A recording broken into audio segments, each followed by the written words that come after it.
Hi, happy Sunday. So, coming with a little different message than what I usually do. I watched Who's the Boss on Netflix last night, and it's an interesting movie. So, when it comes to movies, you might think it's a five, somebody else might think it's a one.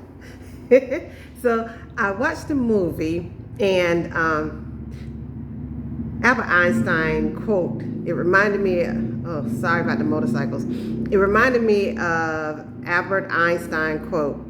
Great spirits have always encountered opposition from mediocre minds.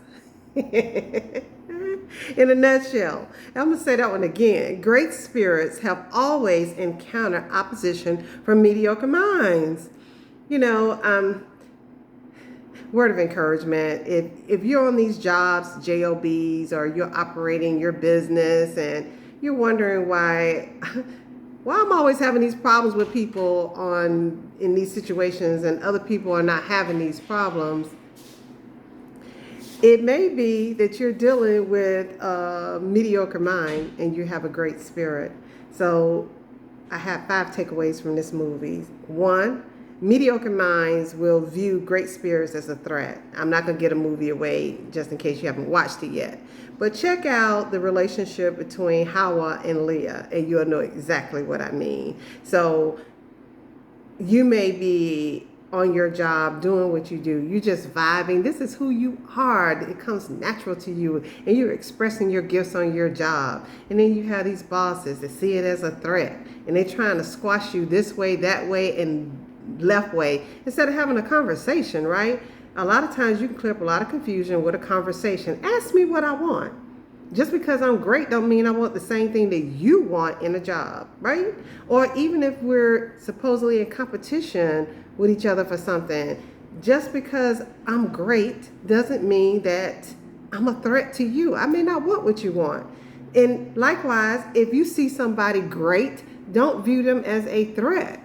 I'm not going to view them as a threat because they may not want what I want. So if I'm encountering somebody great on the job, let me have a conversation with them. And then I just believe it's an abundant universe. A scarcity mind people and mediocre mind kind of go hand in hand, in my opinion. But I say get with that person and find out what they want. Find out what it is that they're doing that in your mind you have viewed they're great at what they do. You might be able to collaborate with each other and come up with something better where it's a win-win situation. And I believe in anything in life, if you look hard enough, you can find a win-win. 2, when you don't recognize your greatness, people will take advantage of you. Again, I don't want to give a movie away, but check out that relationship between Leah and Hawa again. And then check out Lacan, which is the guy in the movie, and how he moves with the women before anyway, that'll be given away. But check out how he engages with these women who don't recognize their greatness and they don't see their worth or what they bring to the table in a relationship. Check out how Lacan treats them versus how something else develops. Anyway, number 3. Oh, back to number 2, when you don't recognize your greatness. And that's part of the reason why I made this year's power word worthiness. So this is the year of worthiness for me. So much in life flows from your worth. Even when it comes to manifesting, that's the big thing, the secret, blah, blah, blah, think positive, yada, yada, yada, yada.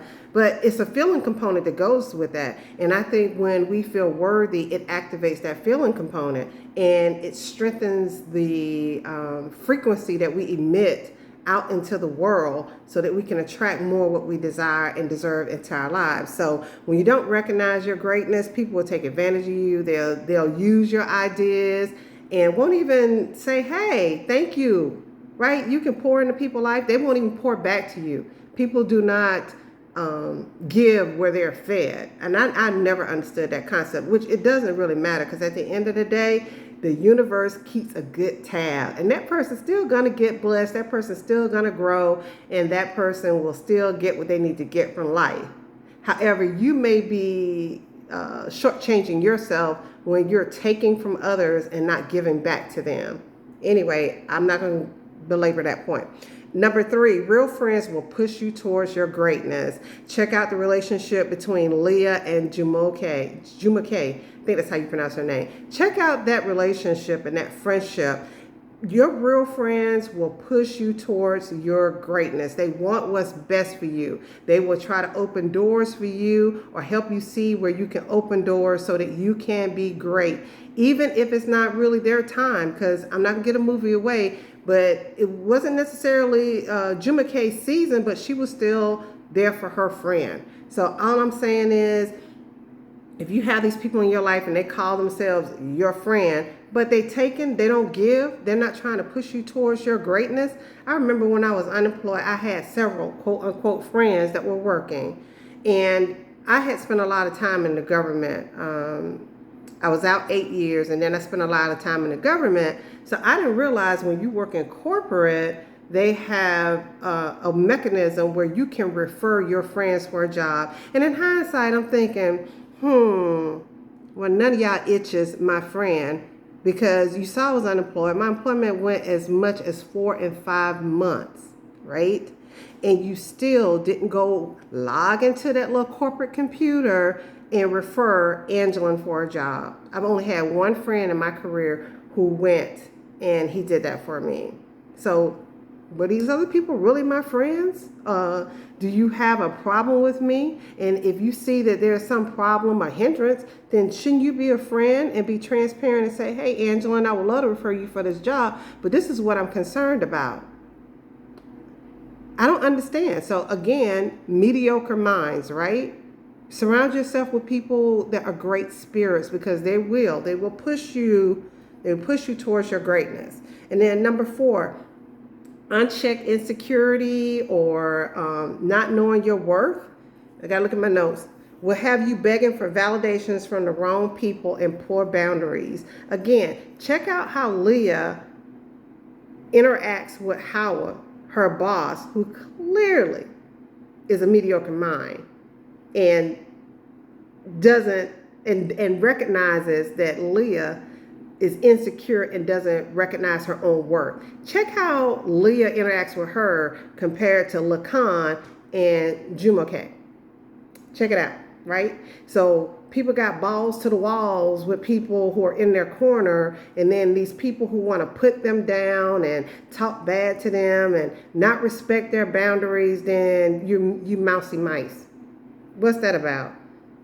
Know your worth. You should be the same person in any given audience, right? Learn how to communicate your boundaries, what your preferences are, and learn how to say no and put your foot down with these pushers, these mediocre minds who are overbearing and narcissistic, okay?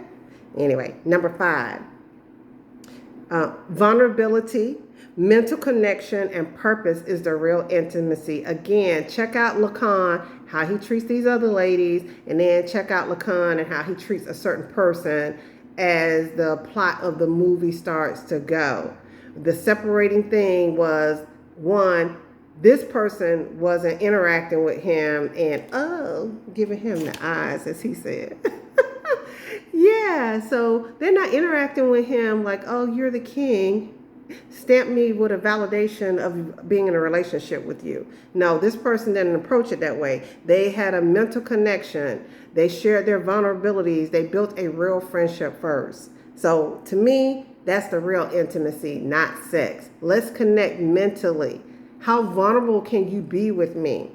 Are you going to share your dreams with me? If a dude is not sharing his dreams with you, if he's not including you, if he's not doing everything he can to support your purpose, if he's not inviting you to support his purpose, you might want to rethink that relationship, especially if you're looking for marriage, right? If you're looking for marriage, I think you should see some vulnerability from your man. You should see him wanting to connect with you mentally and treating you like his friend and being vulnerable with his dreams and talking about the things in life that that scares him, or his lessons that he's learned in life and what his purpose is, and wanting to know what your purpose is and moving you towards your greatness. If that's not happening, you might want to rethink that and ask yourself, is that the long-term relationship that you're looking for and that you need emotionally? So anyway, I'm about to log off of here. I just wanted to pop in and say, who's the boss, right? Check it out on Netflix and then ask yourself, who's the boss of you, right? Are you letting this outside world pull you here and there? You being reactive? I've been seeing the little latest messages about I move like you move. Why would you let somebody else dictate how you're going to treat them?